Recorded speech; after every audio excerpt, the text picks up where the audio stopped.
Hello, people. Welcome back to the Stephen Sulley study. I have an interview. I've been looking forward to this interview for some time. I got introduced to this guy via a friend of ours, mutual friend, a guy called Ash at Well Infinity. I've done some public speaking at some of his events, which is pretty cool. And I imagine Keith Mason, he got connected to you via that platform, or was it another way? Yeah, I think Ash contacted me. I think he was liking a bit of my content on LinkedIn. Okay.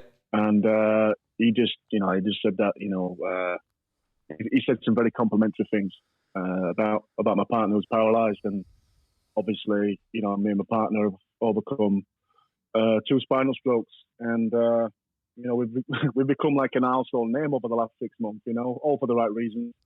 And he just said that he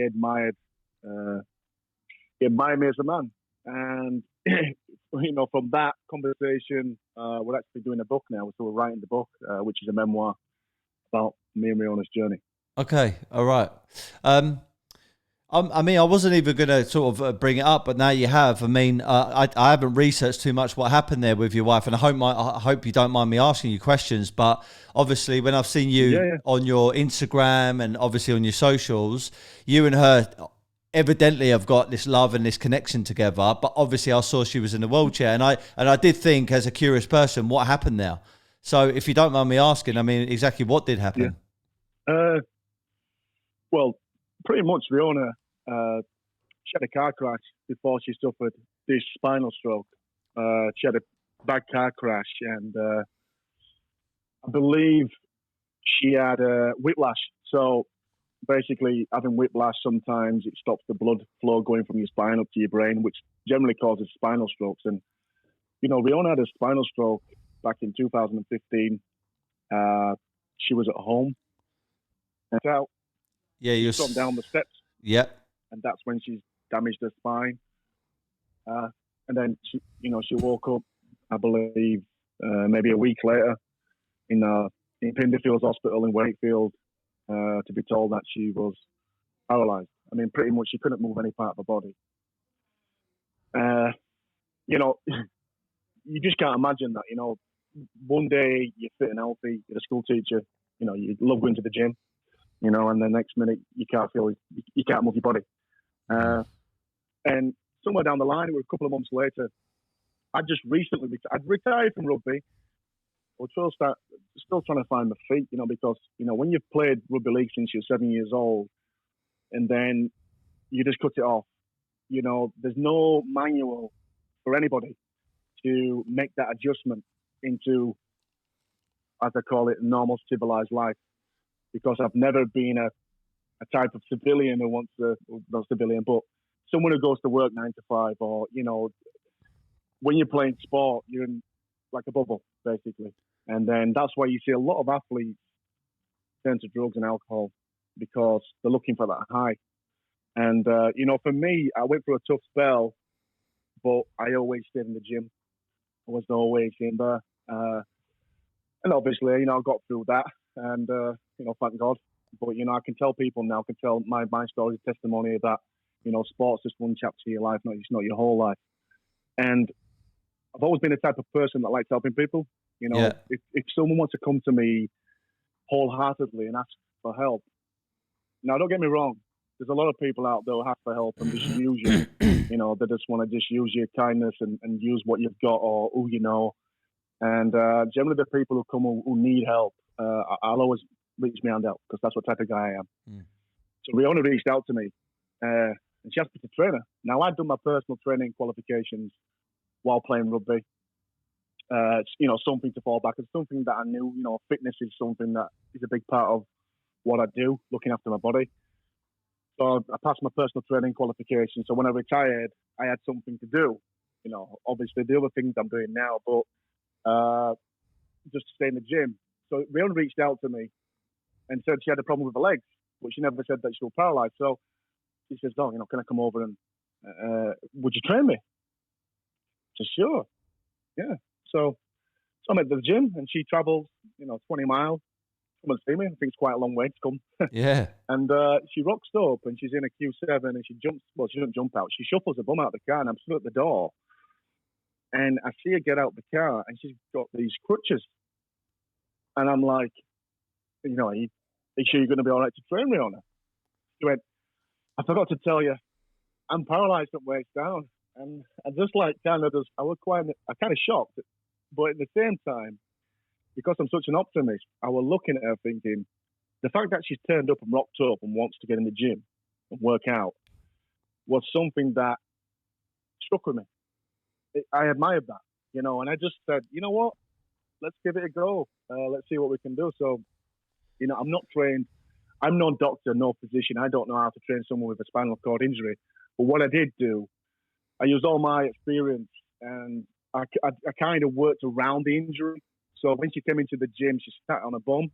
And we had the pulling machines and we were doing the pulling machines and all that kind of stuff. So it was only the first session. I just wanted to assess her and see how she got on. And it just went from there. And she came for another 6 or 7 more sessions. The next time she came, she brought a few of her children with her. She came into the gym. And we were just working on little stuff. But she was very driven, you know, and I admired that, you know. And it came to a point, it was probably about 6 weeks in. Now, Riona had to use a walking stick to take a step, you know, and for her to take 10 steps, it's like us going for a mile. It takes a lot of effort. Yeah. And I remember she felt strong. And she says to me, reckon I could do a squat? Like, and I looked at her and I thought, you know, she's crazy, this woman. I goes, well, if you want to try it, we can try a squat if you want. And you got to remember, she can't feel her legs. So I took her over to the wall and stood at the wall. And she got up on my shoulders. She goes, you ready? I goes, yeah, you ready? Let's go. And I went down and she went down with me and I could feel her weight on my shoulders. But she wasn't hanging on. She was actually doing it and I couldn't believe it. So she was squatting down. She did normal squat. Yeah. And the effort she put in to stand back up, even though she held on the shoulders and I was supporting her and stuff, it was unbelievable. It was just unbelievable. And she came back up and she just stood there, looked at me, and just tears burst out. And she just started crying. And I just thought to myself, you know, this isn't me training somebody. This is totally different, you know. And it's weird, you know, how we both met. But the fact that, you know, I helped to take the first steps, I helped to do the squat. It's incredible. And, you know, obviously over the last couple of years, you know, she ended up suffering another spinal stroke 2 years after I met her. We didn't actually become an item until probably 6 or 7 months after I met her, because when I trained her, she trained for like 8 weeks and then she just disappeared. She said to me, look, I can't train no more, Keith. My doctors and my physician are saying that I'm doing too much. I need to take the foot off the gas. And I wished her the best. And I said, you know, stay in touch, and that's fine. That's totally fine. And I wish you all the best. And I hope you can walk. I hope you be able to walk again. And so she, you know, I didn't see her for a while, and then it must have been about 2 months later. She put a post up onto Facebook, and she split up with a business partner. Now, Riona's always been a person who likes to help people, likes to give back, and you know, for society and charity and stuff. Even though she's going through a struggle herself, she's helping people at the time. Yeah.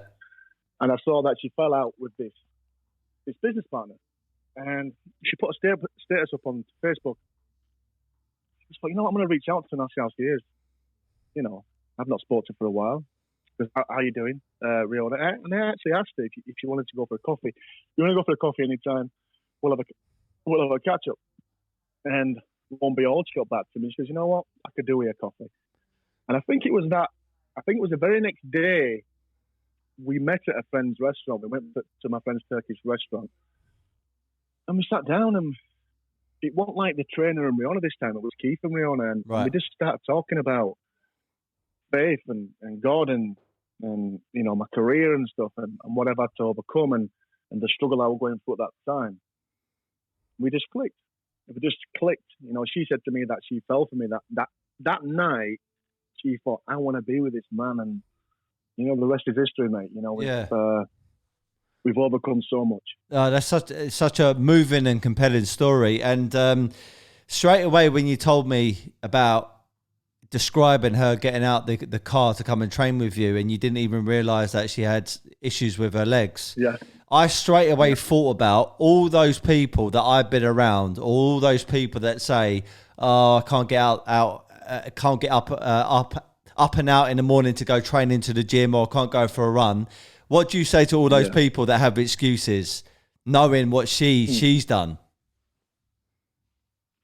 Well, I think this is where our story just is not impacting people in wheelchairs or disabilities, but it's impacting people all over the world. People who are in relationships, people who don't believe in don't believe in partnerships because they've been scorned by a man or a woman. Listen, bro, we've overcome so much. I've always been a fighter since I was a young kid. I've always been a driven person who wanted to succeed in life. And I think the combination of both of us together has put us out there in the stratosphere. Yeah. Because what we put out there is truth and realness. Yeah. Which I'd like to think. But, you know, like I said, people look at our story and they must be saying to themselves, what's my excuse? Yeah. What is my excuse when this lady would love to go for a walk with a partner to the park, would love to go to the restaurant and walk in a restaurant with a partner, would love to go to the cinemas hand in hand. We can't do that, bro. Yeah. So, you know, we've adapted and we've overcome. And I think people take a lot of inspiration from a story. The thing is with me and Riona, we are not people who are looking for attention. We're not people who feel sorry for ourselves. You know, we have a big family. You know, obviously the other stuff I'm doing with the acting, all that kind of stuff, that is my baby. You know, that's something that I really enjoy. But for me, family is most important. Family is my motivation. You know, my kids, not just me and Riona, but all of us have been through it together. And that's made us more united as a family. And you know, we can achieve anything. We can achieve it. And I always say, lead with love. And people out there who make excuses, at the end of the day, you're gonna look yourself in the mirror, and you know, one day you're gonna look in the mirror, and everything, all your opportunities are going to be gone. Yeah. You know, and to be good or to be great at something, it takes effort. It takes a tremendous amount of effort. It takes sacrifice. It takes dedication. It takes getting knocked back day in, day out. And I live by the ethos of making myself uncomfortable every single day, whether it's going for a 10-mile hike or a 10-mile run or being in the gym or helping my family or being there as a father or supporting my missus. Everything I'm doing every single day is I'm trying to improve a little bit better, a little bit more than I was yesterday. So, you know, we're go-getters, bro. You know, we want the best out of life. And, you know, unfortunately right now, Riona's not where she needs to be, but I will continue to support until she gets there. Good man. I love that mindset. So you spoke about your rugby career. I've obviously done a bit of homework on you. You're a big fella, 6'2". You know, you retired back in 2013. I know you went on to do acting, which I want to talk to you about. But before we do, so was your destiny always going to be a rugby player, a professional rugby player, or did you have other goals and a different mission when you were younger? Yeah. You know, my childhood itself is very colourful indeed. I can tell you this right now. I never completed a school. I got kicked out of 4 schools.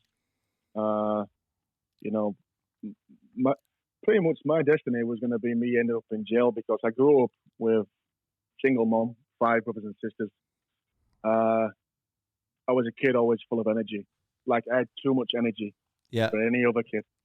But I wasn't a bad kid, you know, and I got myself into a lot of trouble.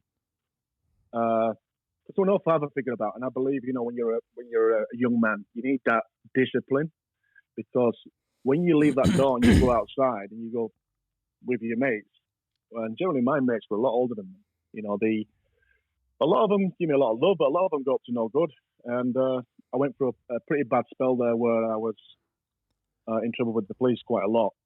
But what I did overcome is probably my biggest achievement is turning my life around as a young kid.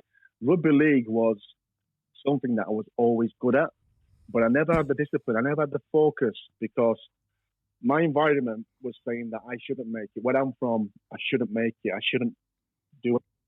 Being kicked out of all my schools. Believe it or not, one of the schools, I nearly actually finished the school, but I got kicked out 1 week before we actually finished the school. Oh, dear. I kicked off with my teacher and I ended up getting expelled. And, it looked like I was going nowhere fast. And that actual school calls me back every couple of years now to go and speak to the kids at the school about, me being a buggerlugs, a lovable rogue. But I was never a bad kid. I was naughty, but the thing is with me, I was always a scrapper. I was always into fights and I was sticking up for my friends and I'd stick up for my friends who probably didn't deserve to be stick up for. And I got myself into a lot of trouble. Now, not many people know about this and I wasn't proud of it at the time, but me looking back now and the things I've achieved since then is quite remarkable. So by the time I was 14, from the ages of 10 to 14, I'd been arrested around 60 times and I went to court 45 times. Wow. What's the odds of me doing anything after that? Yeah. What's the odds, man? And the thing is, people don't really know this about me, but the odds were stacked against me, brother. Listen, I went to court at 14 for burglary. My friend knocked on the door. He asked me to go to this house, help him get some speakers out of this house, right? And me, very, very young, I'm not giving myself no excuses, but I was young and I didn't quite know what he was doing. Now, the stuff I got into fights, shoplifting and all that kind of stuff, what normal young kids do. Now, I went into this house, I took the speaker out, and we're running down the council estate, and the coppers flash past, and then we go for, we run for it. I eventually got caught, and I never knew this about going to court 45 times, but my probation officer told me. I went to Crown Court. I was 14, my friend was 16, and there was another guy there too. No, I went to Crown Court in Bradford. There was a big chance I was going to get sent to jail, but because I was too young, I was still 14, they couldn't actually send me to jail, which I didn't know until I was stood in front of the judge.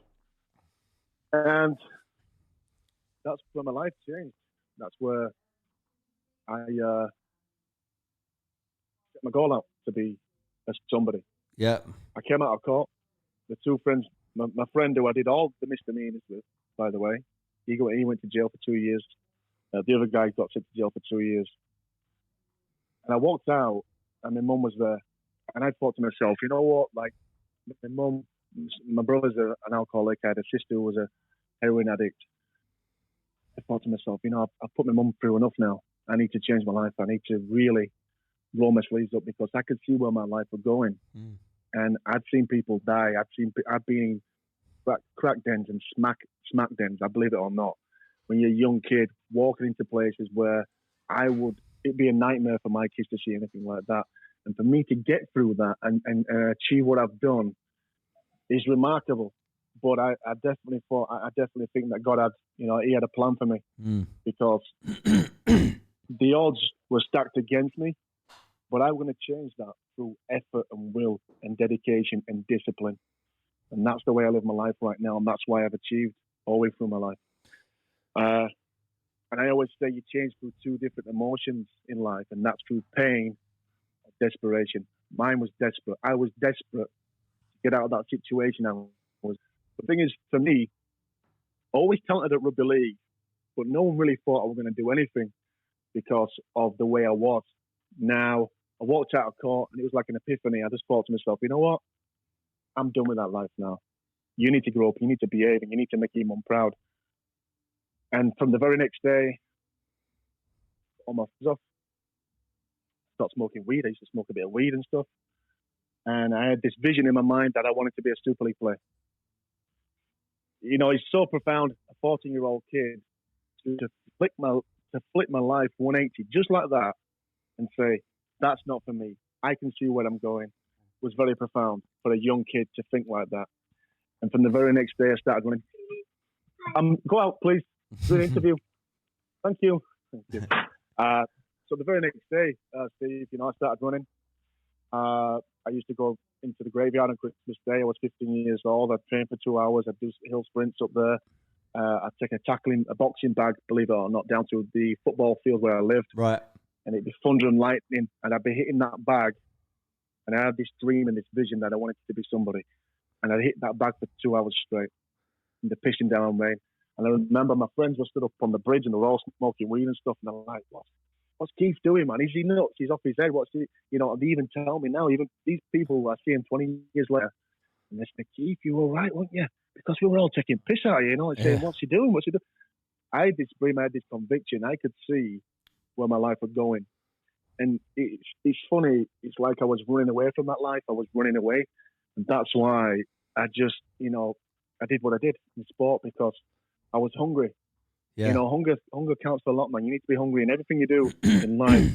Or you're going to regress, or someone's going to catch you up and take over you. And I use, you know, that's why I've been successful, not just from rugby, but in the businesses I do, in, you know, taking care of my partner, and obviously producing and acting. Yeah, powerful story so far, Keith. I think, so I run sales teams. I've got a sales company and I'm actually in my art studio here at Woodbury House. And we always say the same stuff to salespeople. It's external people are always going to look at you when you're on a mission and they're going to judge you, they're going to question you, and they're going to try and throw a bit of doubt your way.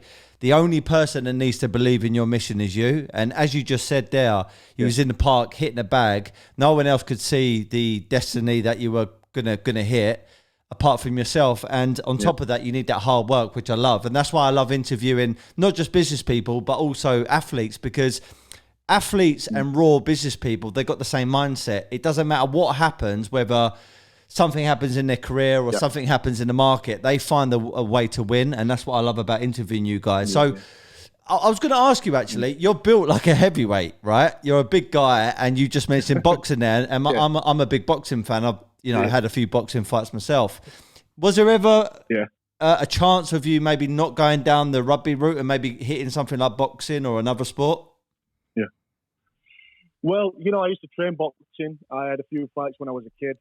And believe it or not, you know, if you like boxing, you probably know one of my best friends, Joe Calzaghe. Oh yeah, amazing fighter, undefeated. So Joe's basically, he's my little girl's godfather.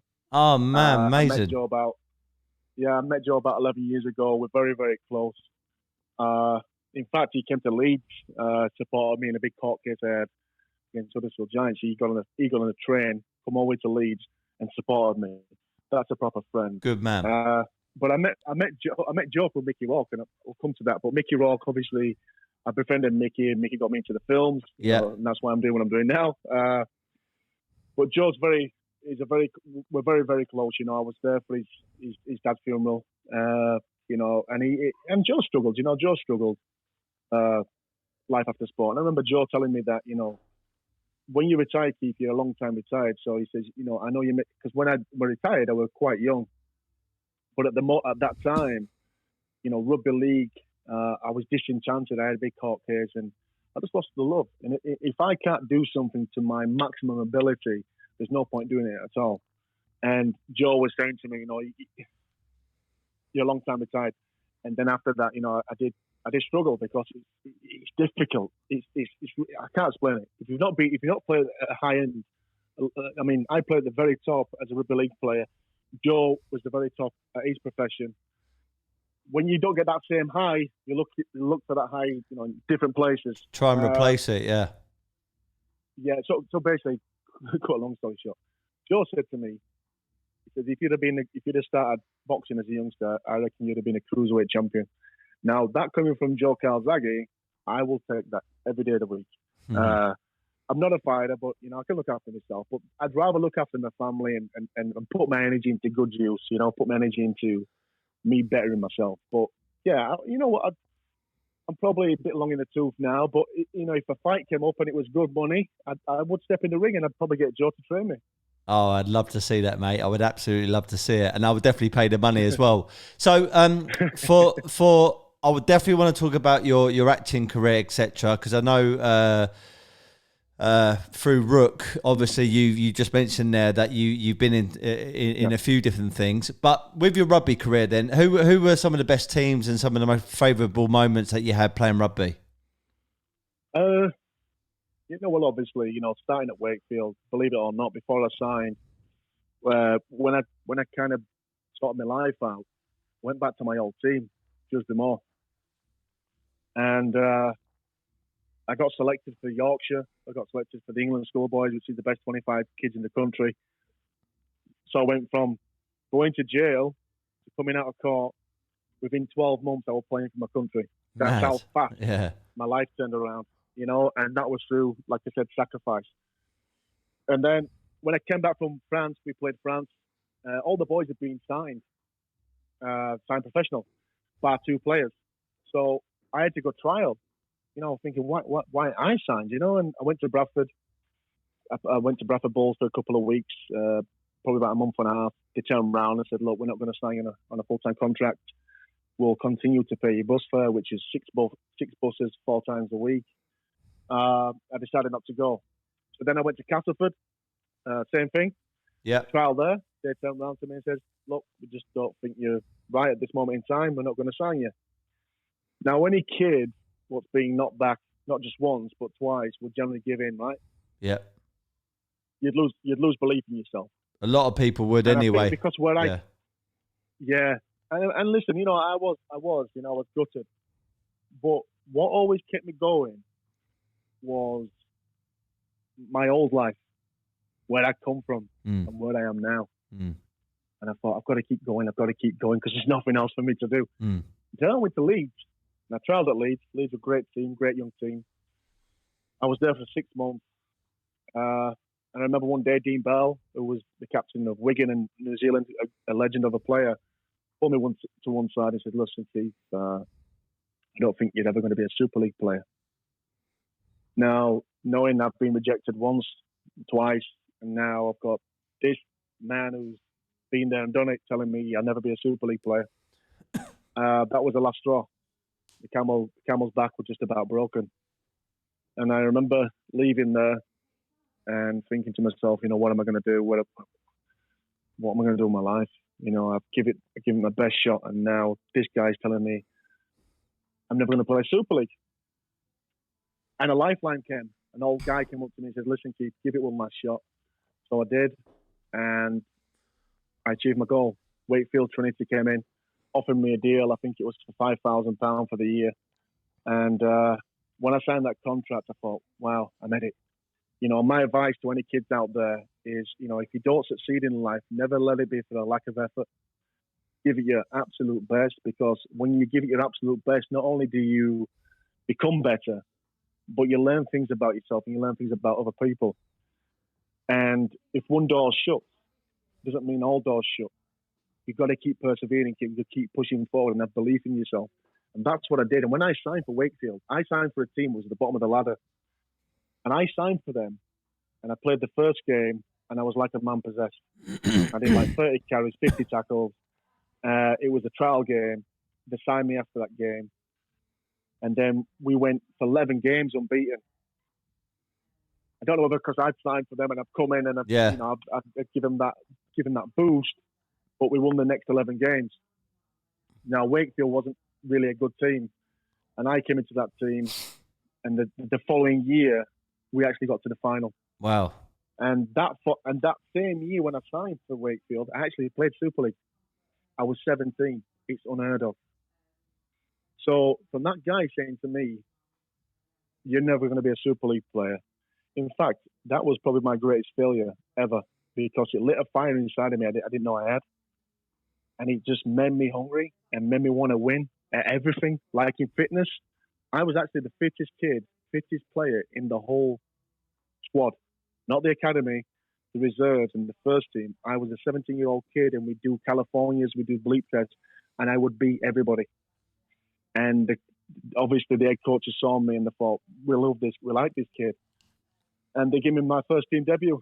So not only did I prove him wrong, 12 months after playing first team football, I played around 25 games. I was 18 years old. I got selected to play for Wales, a full international game the day before.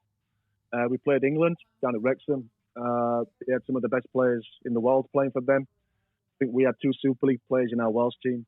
I am English, by the way, but I had Welsh heritage. Got the call and said, "Do you want to come down? You're going to play." I was having a really good year. Went down to Wrexham, and I saw my idol, Kieran Cunningham, which eventually I ended up playing with Kieran, and we won a Challenge Cup together. And I remember Kieran being in the toilet, being sick, and he came out of the toilet, and I'm like, "He's been sick. He's an awesome player." But you see a lot of stuff in rugby league, and you see some of the best players in the world are more nervous than you. Trust me. And obviously, that's just part of the process of how they deal with game nerves. Yeah. Now, I played in that game. And we was winning 26-10 half time against one of the best teams in the world, England. They eventually won that game. I think it was 38-32, and I got the man of the match in that game. And a team called the stop phone. "Oh yeah, come in, mate. Come in." My mate's gonna fix this here. All right. It's just there, Chris. So from that game, my teammate came up to me and says, "Oh, Keith, just there, bro." He says, "Listen, Keith, the Storm want to sign you." I said, "Who?" He goes, "The Storm, Melbourne Storm." And I'm like, "Melbourne Storm? Are you for real?" He says, "Nah, mate, they want to sign you." Melbourne Storm have probably been the best team in the world for the last 20 years. They've won 10 premierships in the last 20 years. And I couldn't believe what he was saying. Come to think of it, only 18 months before, I was getting told by Dean Bell I'd never be a Super League player. Mm-hmm. Well, he was right, because I ended up signing for NRL, which is the best competition in the world. The same team that said to me I wasn't good enough, they came back and offered me a 4-year deal, ironically, for the first team, not the academy, the first team. And Melbourne flew over from Australia. I went to play for Great Britain down in South Africa. I sat down with Chris Johns. They offered me a deal. So I had to sign for Leeds for 4 years, which they offered me quite good money. A lot more money than what Australia offered me. But I would be the only player in Australia. Right. One player, Adrian Morley, English player. And I signed for Melbourne. I made history. I was the youngest, and I still am the youngest ever player to go out there and make my debut. I scored in my debut, but, I had the most fantastic time over there. I lived with Cameron Smith, who's probably the greatest player ever to play the game. Wow. And I lived with Cameron, and I played with Billy Slater, Cooper Cronk, some of the best players of all time. But the experience was fantastic. Now, I stayed there for 2 years in Melbourne. It was brilliant for my, development as a human being. Having to leave home and learn how to cook and clean and, look after yourself, because I'd never done that before. I had my mum looking after me, basically. And then I came back and signed for St. Helens. St. Helens offered me some good money to come back. And St. Helens was a team that, yep. You know Mel Dean? No, mate. Mel Dean, I think he played. Who did he play for? He's Rio Ferdinand's personal trainer, but he was a pro rugby player. If I showed you a picture of him, you probably know him. He was on my podcast before. But when you said that name, I thought he might have played for them, but maybe I'm wrong. But anyway, yeah, cool. Yeah, he probably plays Union. I played rugby league. It's 2 different codes. Right. Okay. Probably played Union. So I came back for St. Helens. They had a fantastic team. They had the likes of Paul Schofield, Sean Long, Paul Lens, Kieran Cunningham. And they needed a forward, they needed a prop. So they offered me some good money, and I came back. But I'm still friends with all the guys in Melbourne. I'm still friends within a WhatsApp group. And 18 years later, we're on there every day having a banter and stuff. And you cannot be being in a team, and learning from great players, but the friendships after, when you leave the game and you stay in contact with these men and these people, it's fantastic. And I went to St. Helens, signed there in 2003. Tremendous team. They were struggling at that point in time, but 2 years on the bounce, they won the grand final, which is like the Premiership, and they needed a bit of help. So I came in. and bolstered their pack a little bit. I was only 21. I was 21 years old. I was a young kid. Come to think of it, it's a far cry from that 17-year-old kid saying I never played Super League, and now I'm playing. Yeah. Not only for Melbourne, who was one of the best teams in the world, but St Helens were the best team in England. The following year, we got to the final. We got to the Challenge Cup final, which is equivalent to the FA Cup final, which was probably my best rugby league memory. Bar my debut, my best rugby league memory, playing in front of 80,000 people at Cardiff Millennium Stadium on a red hot summer's day. Now, the thing for that final, we had to play all the top teams to get there. Now, if you're in the FA Cup, sometimes you play a non-league team, don't you? You get drawn with a non-league team, a Division 1 team. We, unluckily, got drawn by the 5 best teams in Super League. So we went from playing Bradford, then we played Leeds, then we played Hull, and then we beat Huddersfield in the semi-final. I reached my first final. Now, the Challenge Cup final, it's been around 100 years. It's probably the biggest competition you can play in rugby league. And it's something that I remember watching as a young kid, the likes of Ellery Hanley, the friend of mine now, but it's absolute legend.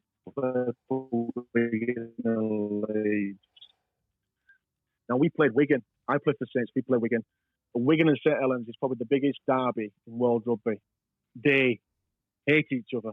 Right. They absolutely despise each other. So we normally play on Good Fridays. The intensity to them games are massive. And to play in a final, to drive down the street of Cardiff and just have like 40, 50,000 people walking through the streets, red and white, it was an amazing experience. Yeah. You know, the thing is, I just turned 22, and I was so relaxed. I was so relaxed, and I was so prepared, and I was so ready. And I think leading up to the final, the boys would played really, really well. Everybody was playing really well. The unity of the team was fantastic. And it was easy for us because you had so many superstars in one squad. So, I mean, not a lot of players get that chance to do that. When you're playing with great players, they make you look great. They make you better. Yeah. Because you raise your game. And well, that's testament. I'm so confident. That's testament in life, isn't it? Having good business partners around you, good soulmates around you, or having just good relationships. Because people either drain you of your energy or they resonate your energy. You know, they pick you up. And obviously, being in a professional rugby team is definitely testament to the fact that you need those good, solid people around you. Yeah, and my saying is, you show me a crowd and I'll show you a future. And, you know, our future looked bright because my crowd in that team was full of stars, full of good people, full of not just superstars, but hard workers, grinders, relentless. You know, we were tough in defence and just flamboyant in attack. I remember walking out there, Steve, and Abide With Me, the song, Abide With Me, was singing. The lady was singing the song, and I walked down the tunnel. And I don't know if you've been to Millennium Stadium, but it's amazing. I haven't. I played at Wembley. I played at Twickenham. I think the Millennium Stadium's better than all 3 of them. It was a red hot day. It was a bank holiday in May 2004. And I walked out, and the fireworks were going off. Bang, bang, bang, bang, bang, bang, bang. And the stadium was full. It was just red and white. And just the roar, it's like, I can't explain it, but I just embraced it. I embraced it and I enjoyed the moment because, you know, a lot of players get to finals for the first time. They freeze. You know, they're like, whoa, this is too much for me. But for me, where I've been from, where I'd come, what I'd had to overcome to get to that point, I loved it. Because I knew where I was in my life 10 years before that, I was going nowhere. And here I am playing the Challenge Cup final at 22 years old, looking up, because it's like a coliseum, and just had a big smile on my face, knowing that my mum's up in that crowd up there. And my mum was crying her eyes out. I mean, my friend told me my mum had tears down her face. because it's not just a final; it's like an occasion for rugby league. Everybody comes from all over the country. Yeah, it's a Every big fan deal. Yeah, come to watch the Challenge Cup final. Yeah, and we came out victorious in that game, and I had a good game. I had a really good game, and I just can't play it, mate. But you know what? When I picked that trophy up, because it is a beautiful trophy, I picked that trophy up. When I picked it up, my life flashed before my eyes. incredible. I just saw this young kid. I saw this young kid. The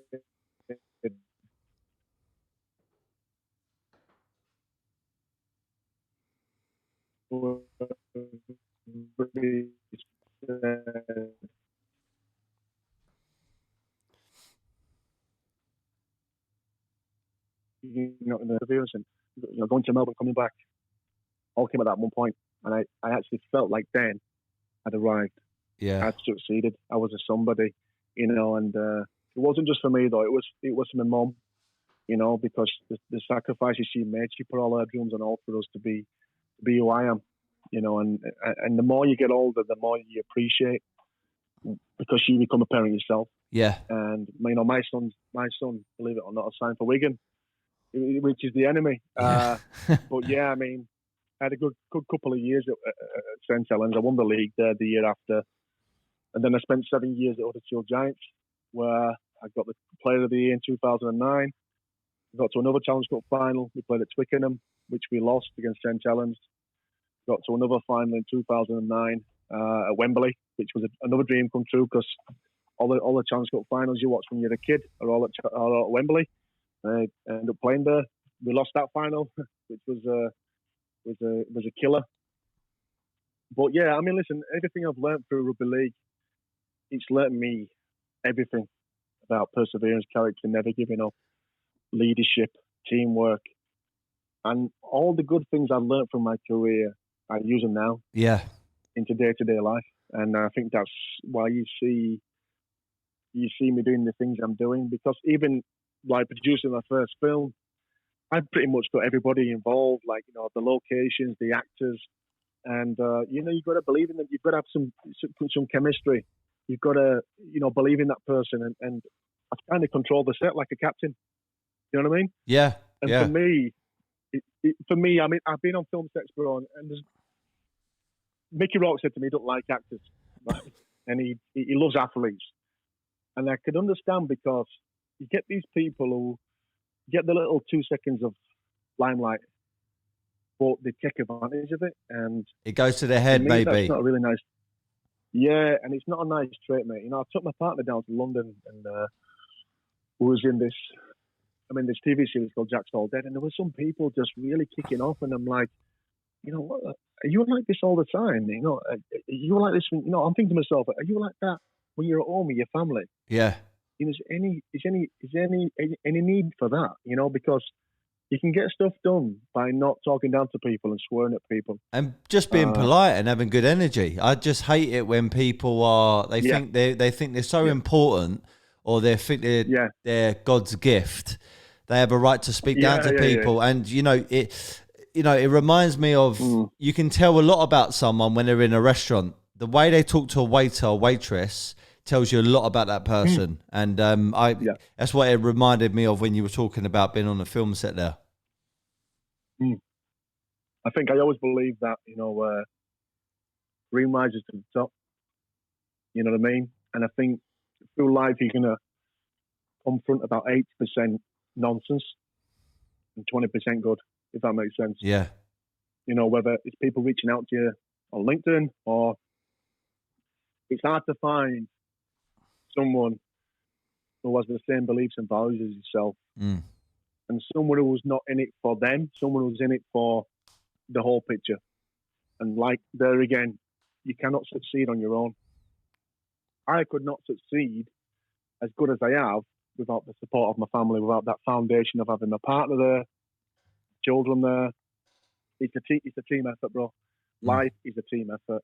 And you get to a point where eventually someone will call on you, and you'll be able to give them a helping hand and lift them up like Mickey Rourke did me.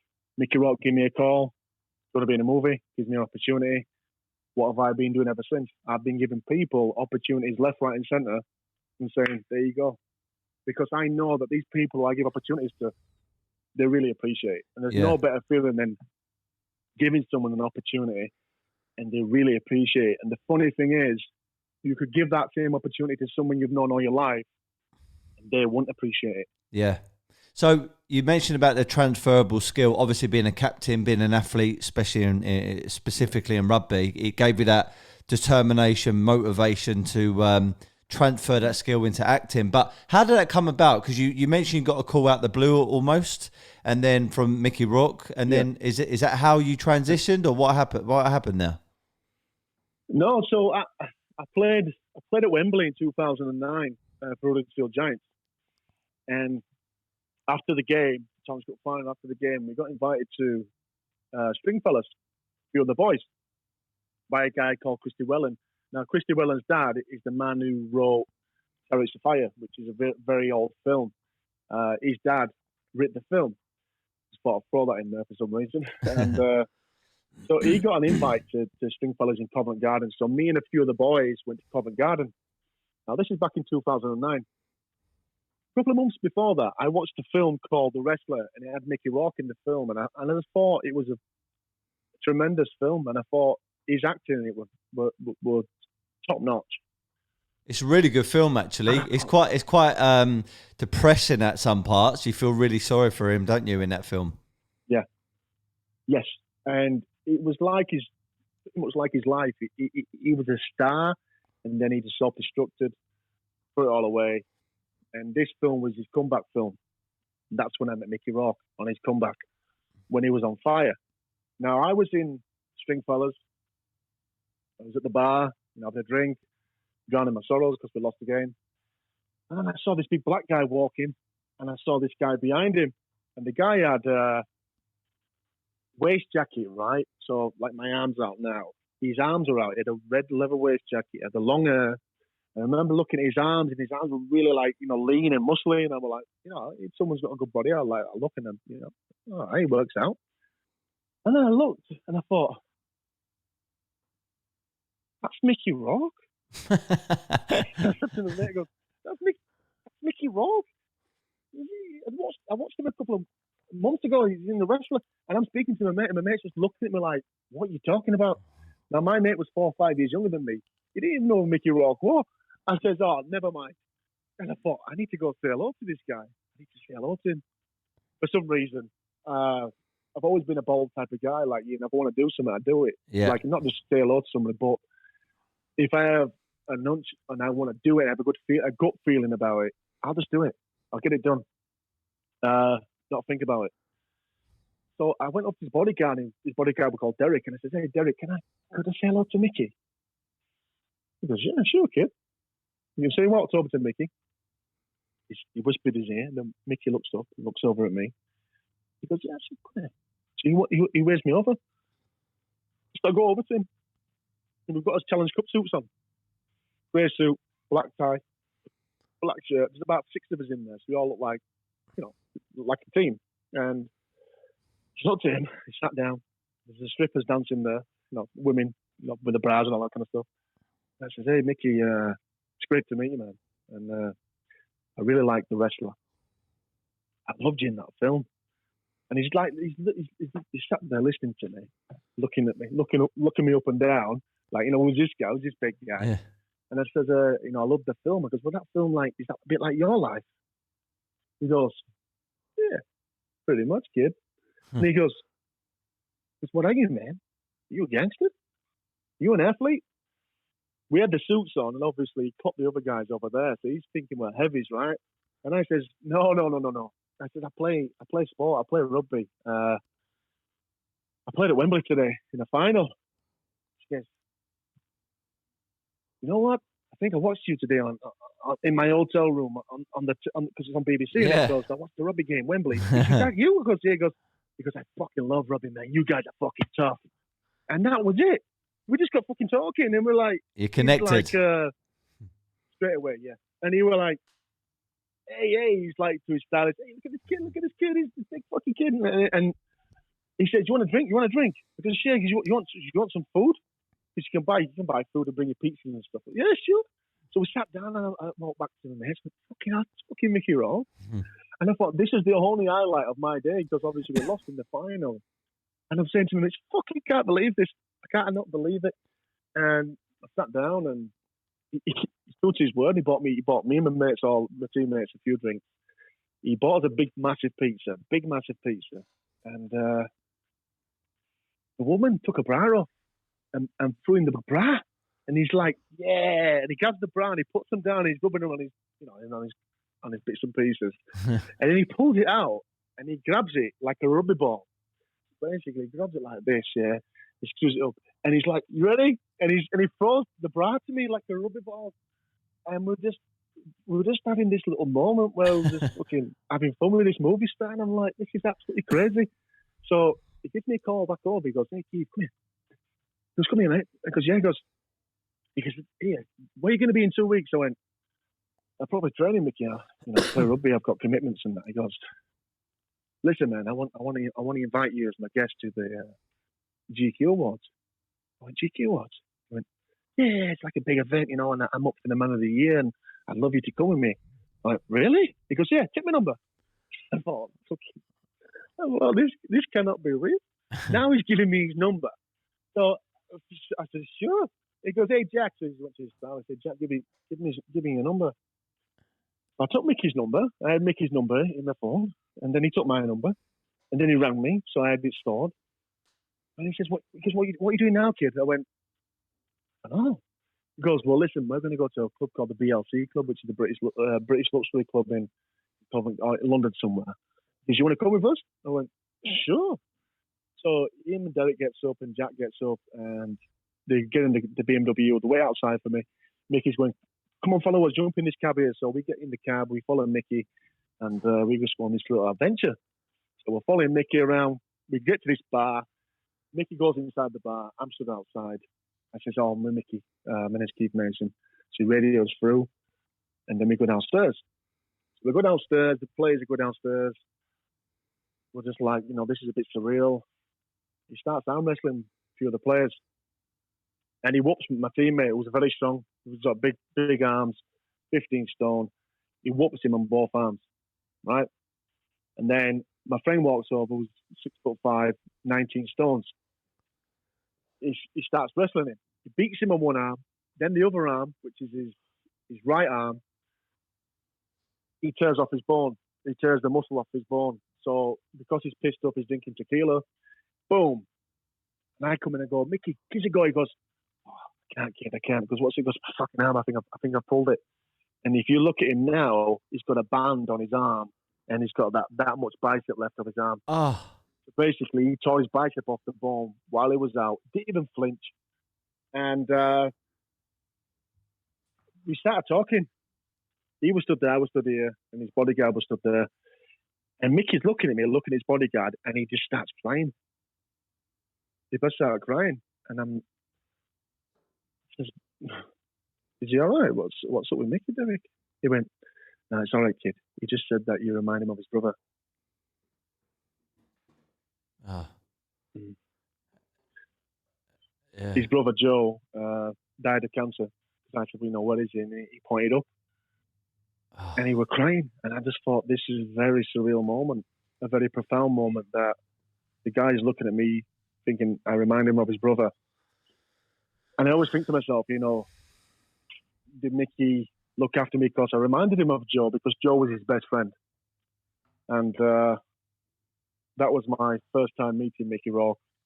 2 weeks later, it was the awards night. I won the Players' Player, the Man of Steel, and the Player of the Year. I had a really good year that year, 2009. And then I got a phone call off Jack's agent and said, look, it's this Tuesday. So the GQ Awards are on Tuesday. So I made an excuse up to the coach and said that, I wasn't well. I wasn't going to miss this for the world. Mm-hmm. So I went down to Knightsbridge. Mickey got me an hotel. So I went down to Knightsbridge, checked in at the hotel, said to the hotel, my name's Keith Mason. Mickey Rourke's got me a room. And she went, oh, yeah, that's £400 a night for 2 nights. So I went, £400?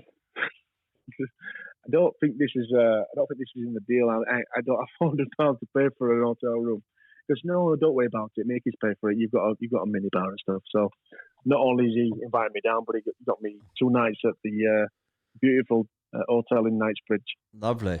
We got in a taxi. Me and my friend went over to the Royal Opera House in Covent Garden.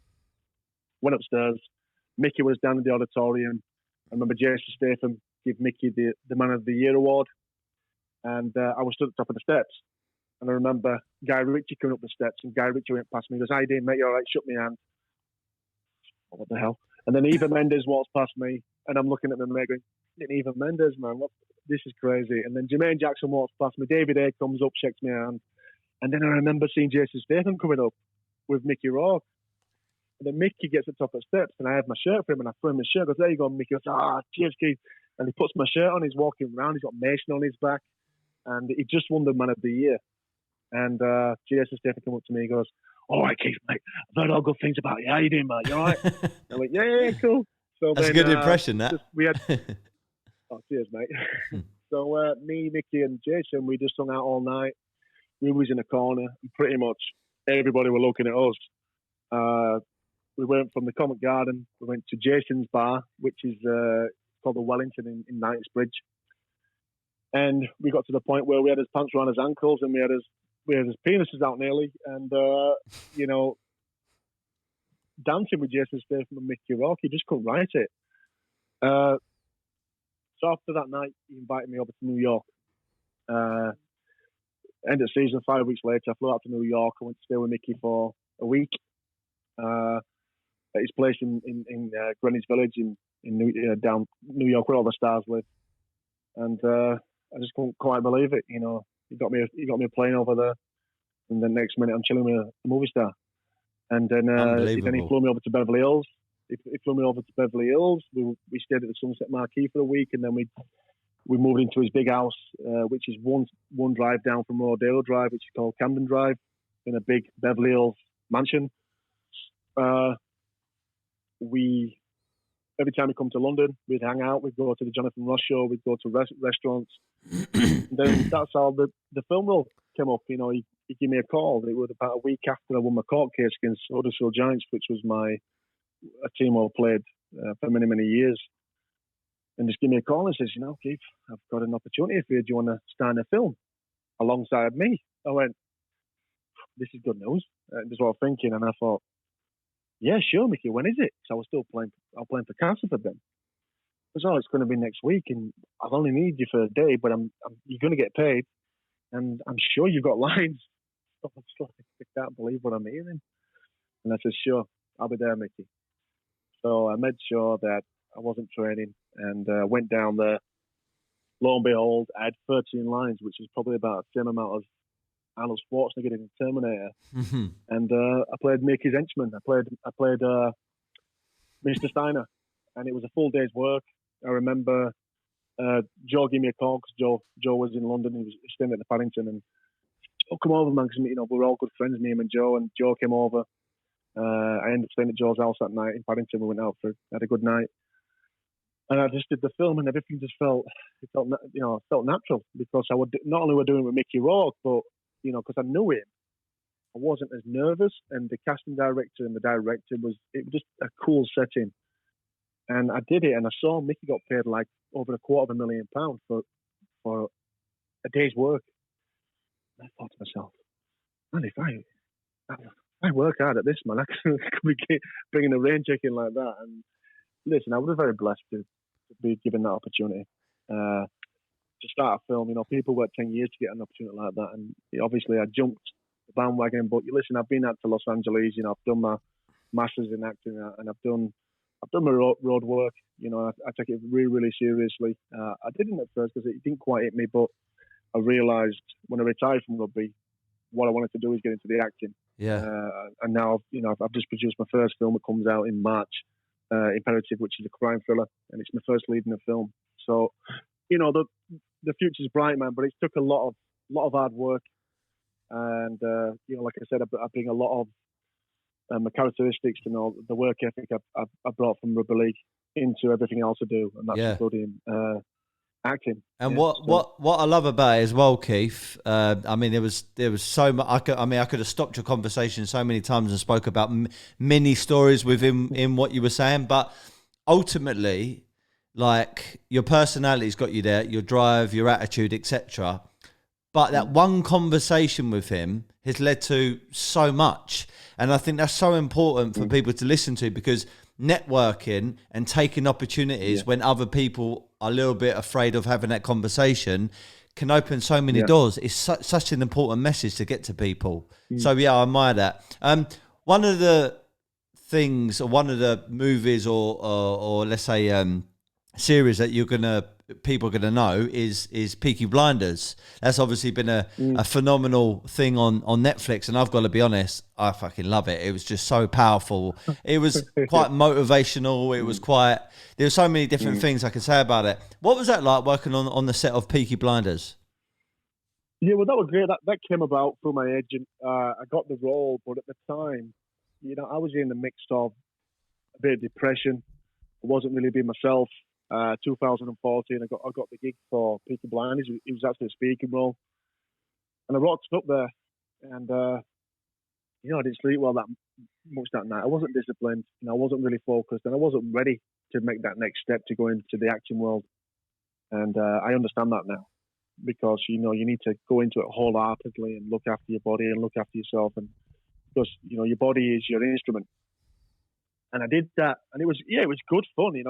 I was on set, and first time I've been on a big production, because the one Skin Traffic, obviously we had Michael Madsen in there, we had Daryl Hannah, we had Julia Roberts' brother playing in that, Alan Ford, we had Bricktop from Snatch was in there.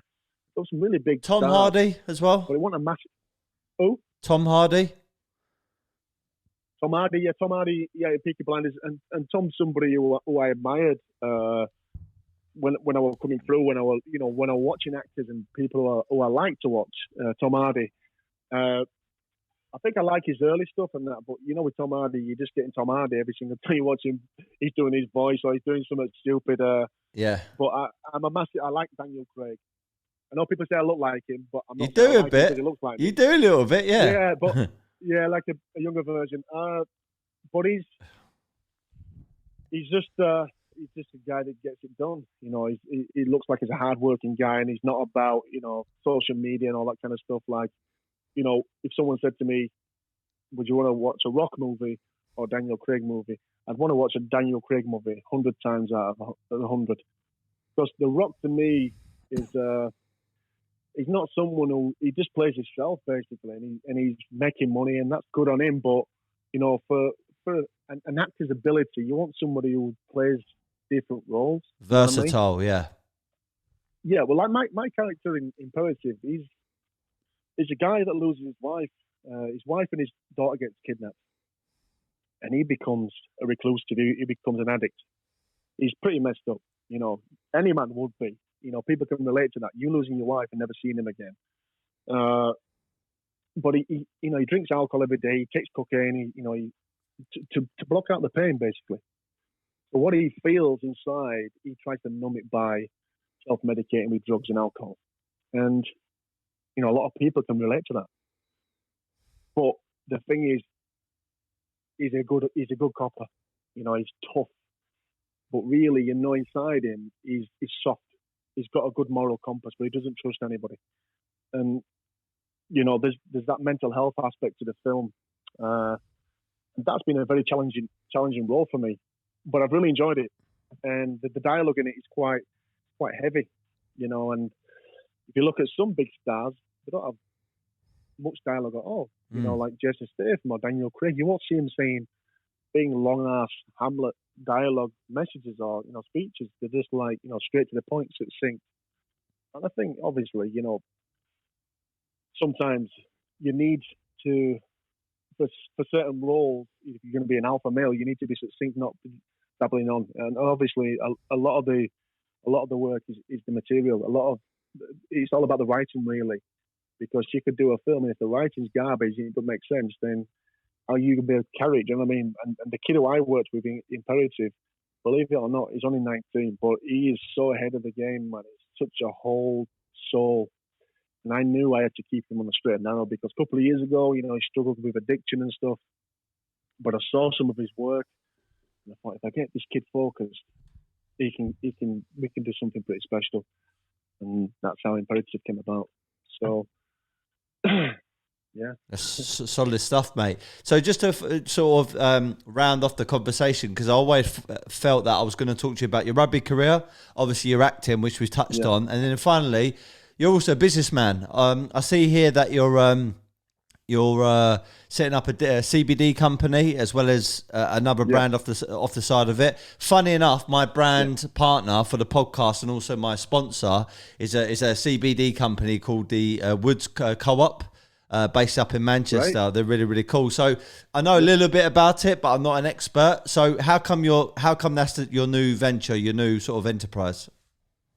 Yeah, well, obviously, Riona suffers with horrendous nerve pain. And she was taking all kinds of painkillers, gabapentin, naproxen, morphine, which basically takes years off your life, and me seeing her like in a zombie-like state, I knew something had to change. And that's when I reached out to a guy who owned a CBD company. We got the CBD off him. It was a very strong, there were no THC in the CBD. It wasn't Rick Stimson oil. It was just CBD, but a very strong concentrated CBD. And I said to my missus, listen, let's try this CBD, baby, and let's try to get you off these painkillers. Because the thing is with Riona, she has got she's not a full tear. And that's why she can get up on her feet, because there's still signals going down to her legs. Even though she can't feel them, there's still signals going down there. So what happens with the downside to that, you get horrendous nerve pain. Nerves, your nerve pain is ridiculous. Yeah.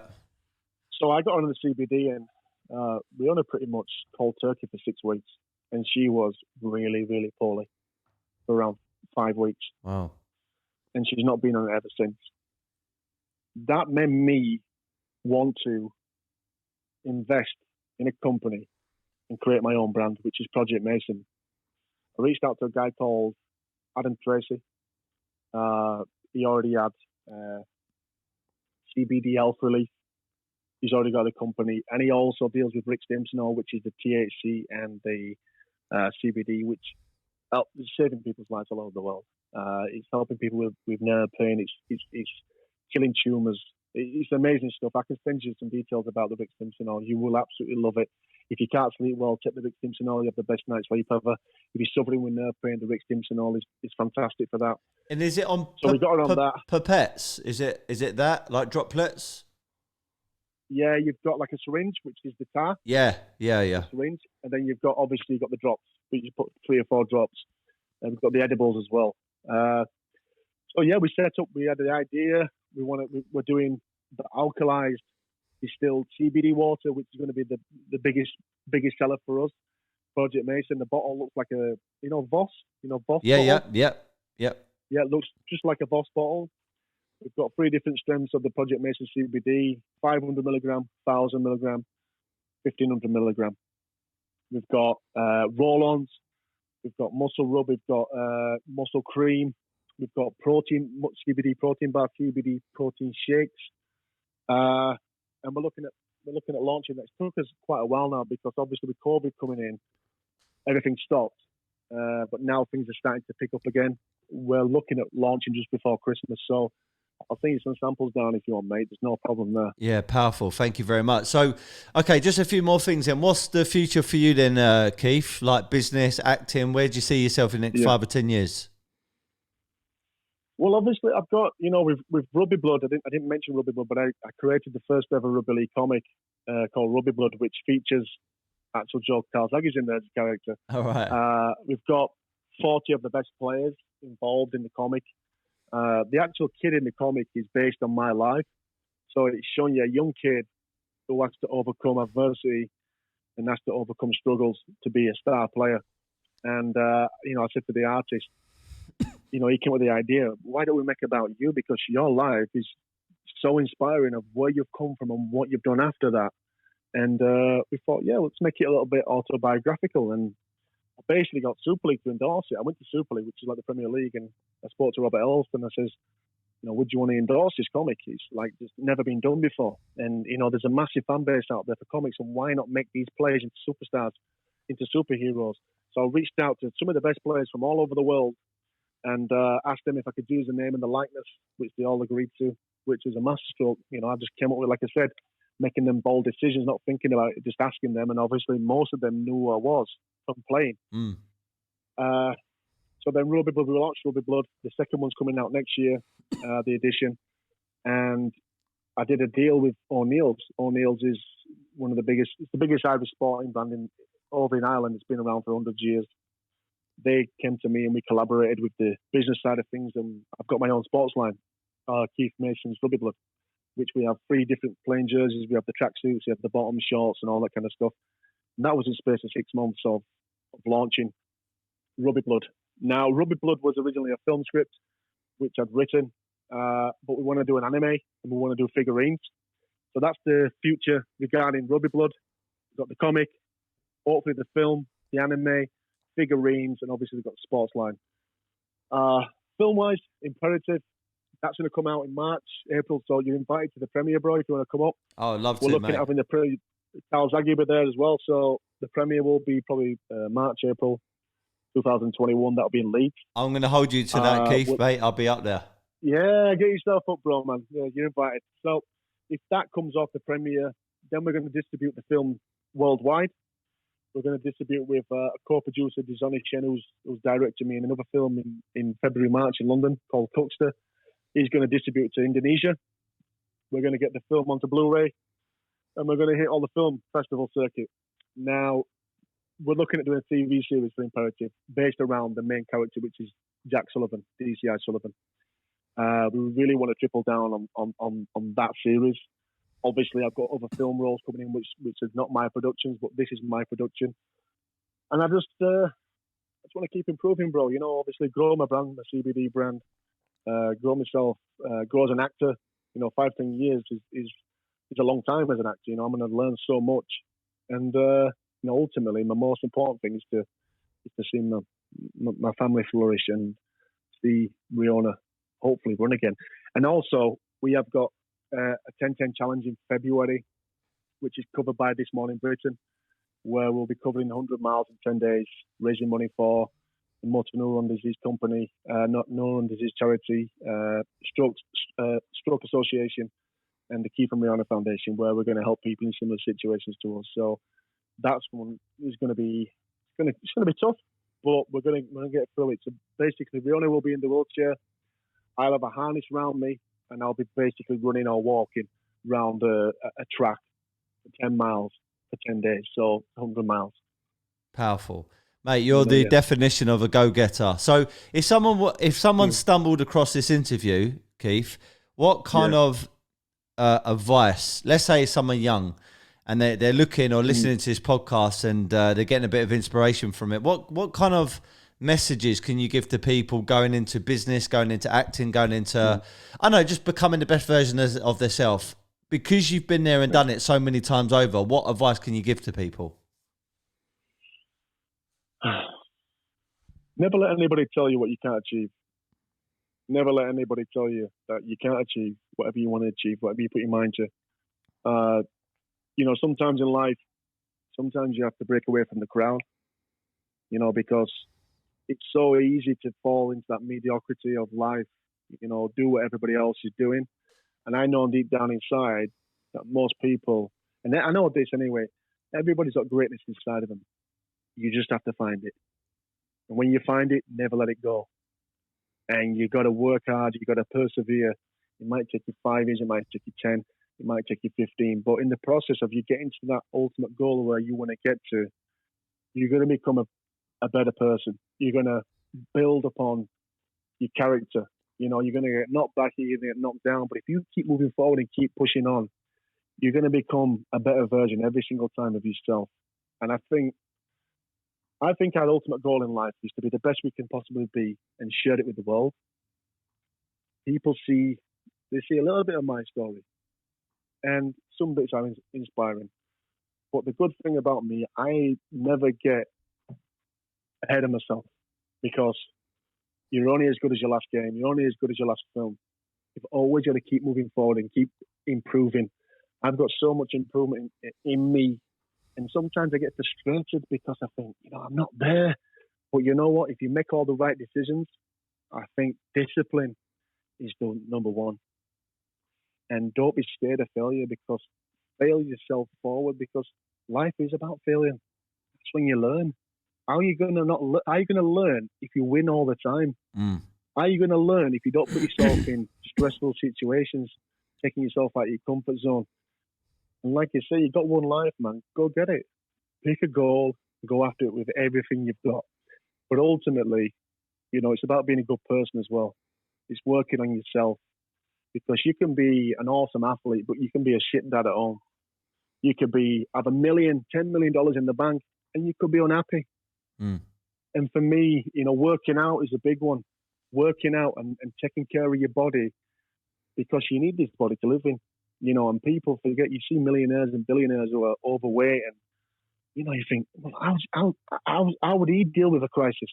Yeah. Never listen to somebody who's overweight or giving you advice about anything about food or training. But just set a good example, man. I think I do set a good example. I'm glad that people have seen me, not the athlete, but the person behind the scenes who takes care of his family, who is there for his partner, who, when someone walked out on her, I came in and I helped her, and not just her 4 children. That's one of my biggest achievements, bro. Solid. It's helping other people. Yeah, that's solid. Helping other people, bro. Helping people rise. That's the best. Yeah. It really is, mate. And just take care of yourself. Take care of yourself and be patient. It doesn't have to happen overnight. It could be 5 years, it could be 10 years, but every single day, just be working a little bit on it. Whatever your goal is, just be working a little bit on it. But, ultimately, it's about being happy in it. And I think people become happy when they're true and, they stay away from negativity and be around people who lift you up. I know it's a lot of information, but, if you listen to it over a few times, you would probably get it, because a lot of people are happy right now. A lot of people are struggling. Yeah. They're struggling because they're not living the life they want to live, or they're scrolling through Instagram too much and they're seeing all these people living all these lives, but you haven't seen the struggle they've been through for 25 years to get to that point. It just takes effort. It takes work. Look at Kevin Sinfield. He's just run 7 marathons in 7 days to raise money for Rob Burrow, his ex-teammate. That takes effort, doesn't it? Of course it does. And he's a legend for that. Yeah. Keith, where can we find you if people wanted to start following you? You can get me on Instagram, Keith Mason _official.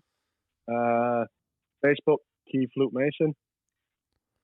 Keith Mason, there's 2 on there. TikTok, we've got nearly 1 million people follow us on that. Keith Luke Mason again. A lot of the videos on there are me and Rihanna, very inspiring videos. And that's it, guys. Top man. Keith, one more thing.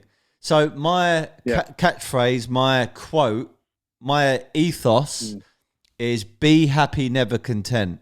I've even built my own gym at my house, and I've got a hashtag up on the wall. And when I'm training, it reminds me how I need to live every single day. If I were to ask you your interpretation of be happy, never content, what does that mean to you?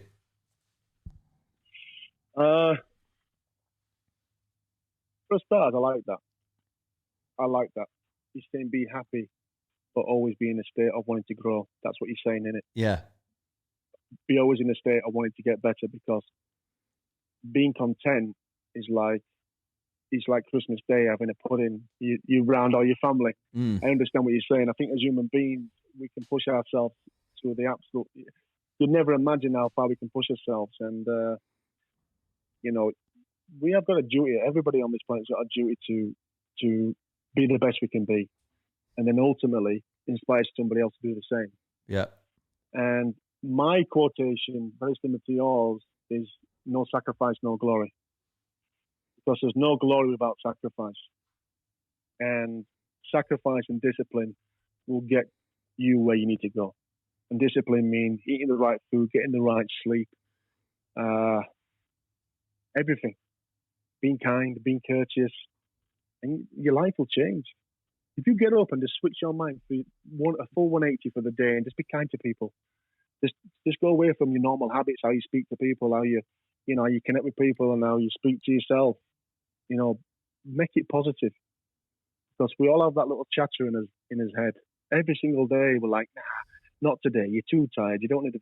You know yourself. Like, why am I thinking about it? Just do it. Yeah. And it's overcoming that little inner voice in your head. Just overcome it. Just think, you know what? You're not real, bro.